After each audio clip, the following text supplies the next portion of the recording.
We're back. Here's what Joe Conason wrote this week in the Daily Beast, a terrific website, by the way, about Bill Clinton. Quote, in short, Clinton is doing global business as usual, and as usual, he is mocking the widespread predictions last winter that his wife's new role as Secretary of State would somehow sideline him and his foundation, or that he would prove to be an irritant to her and President Obama, end quote.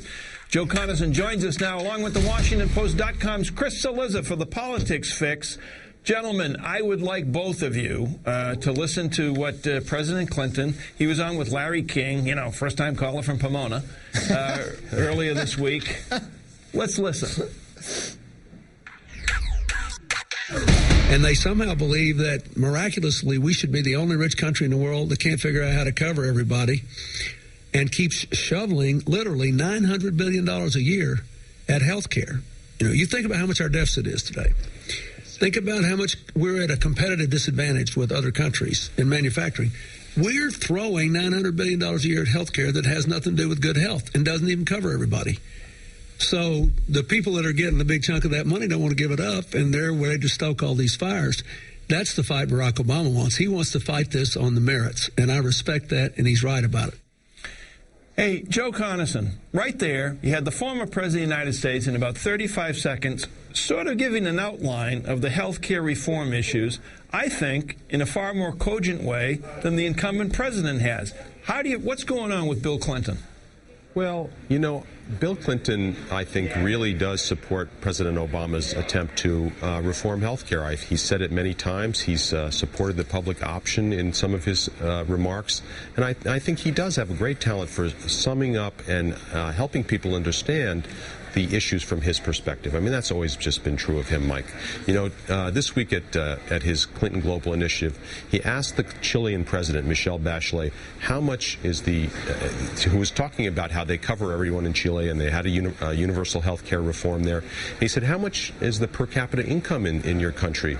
She said $13,500 a year. And he laughed and he said, boy, if I were a member of Congress, I'd be ashamed that you can do it and we can't.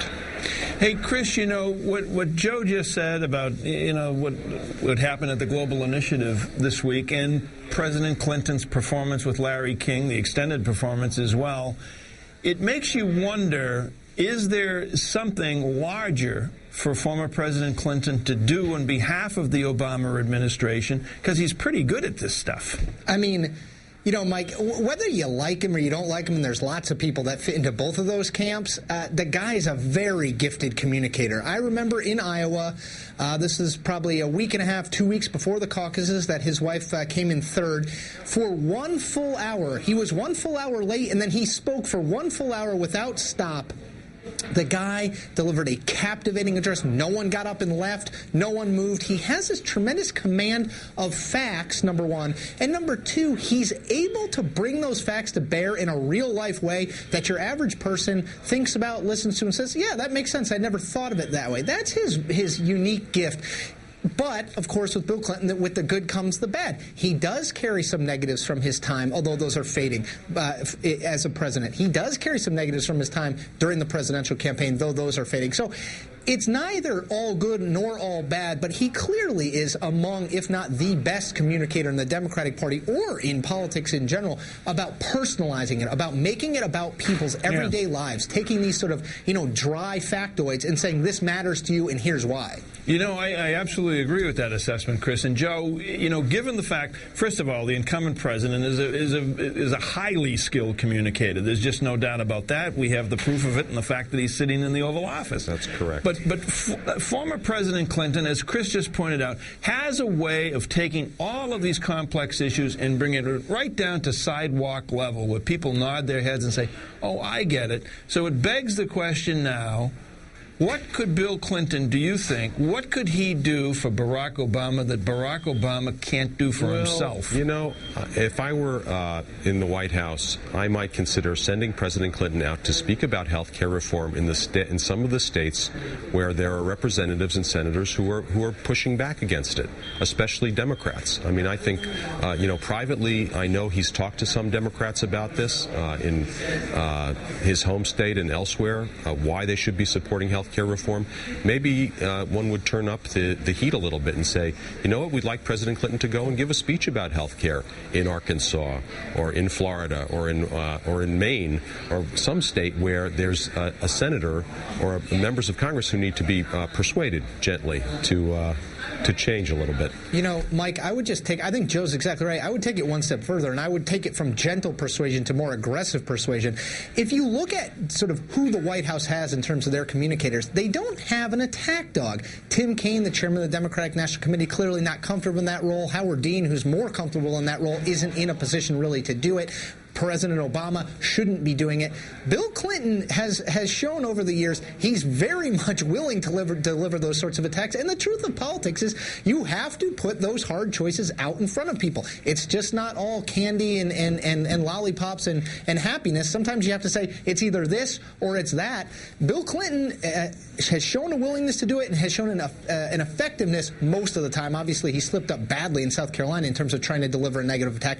But he's someone who could be that attack dog, and I don't say it with a negative connotation, but someone who goes up and delivers that negative messaging that some of these members might need. Yeah, I would say that a little differently. I would say what he could do is go to some of these places and ask the questions that are very hard for the opponents of health care reform to answer. Why are you defending this system? Why do you defend a system that doesn't cover everyone, that delivers worse outcomes than systems in other countries that cover everyone for much less money? What is it about this that you want to preserve? And those are hard questions for a lot of politicians to answer now.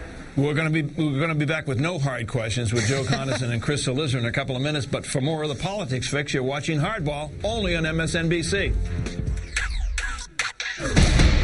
We're back with Chris Cillizza and Joe Conason for more of the politics fix. Chris, I mean, you follow politics the way I follow the American League wild card race. Okay? Is that a good thing?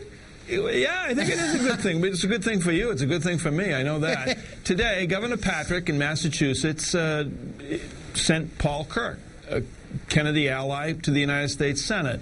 That leaves people in Massachusetts with about 90 days for a Senate race. There's a primary, and then there's going to be a general election in January. What's your sense of what's going on in the Massachusetts Senate race? And it's only the Democrats that count. Yeah, I mean, look, I think Paul Kirk is, a good choice in keeping with the way in which we've seen senators be replaced. We saw Joe Biden be replaced when he was elected vice president with a former longtime aide, Ted Kaufman. Charlie Crist named one of his very close aides in Florida to a Senate seat that Mel Martinez had resigned from. So it's in keeping what we've seen lately. But you're right. The special election and the special election primary, which is December 8th, is really what to watch for. This is a field that doesn't have that big person in it, Mike. You know, when we think of Massachusetts politics, I think we think of a Kennedy or a big name. There isn't that person. I think that the favorite is State Attorney General Martha Coakley, simply because it's a very short primary, and she has the most name ID and the only one with a statewide organization in place. So I think a lot of us, me included, thought this was going to be a race with Joe Kennedy in it, with the second, with Ed Markey in it, with some of these bigger names that had been waiting, with Marty Mee in it. People have been waiting a long time to run.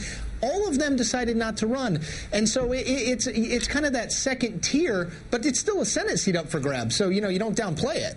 Okay, I'm gonna give you a spring training report here. Pay attention to Mike Capuano, the congressman who's also in the race. Somerville, Massachusetts. Yep. Joe Conason, Paul Kirk goes to the United States Senate, 60 votes. Let's get back to what Chris was talking about in terms of former President Clinton. Does he have any role to play, do you think, in talking with incumbent senators right now? People like Susan Collins and Olympia Snowe from Maine. Any clout there left? President Clinton, you mean? Yeah.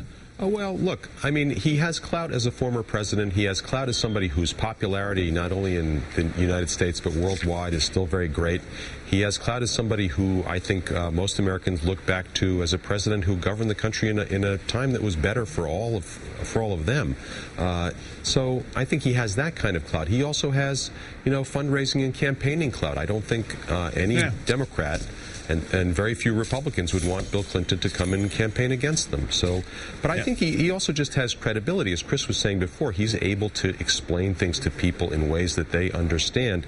And I think a lot of these politicians would have trouble arguing with him. Joe Conason, Chris Cillizza, thanks very much. Thank you. Thanks, Mike.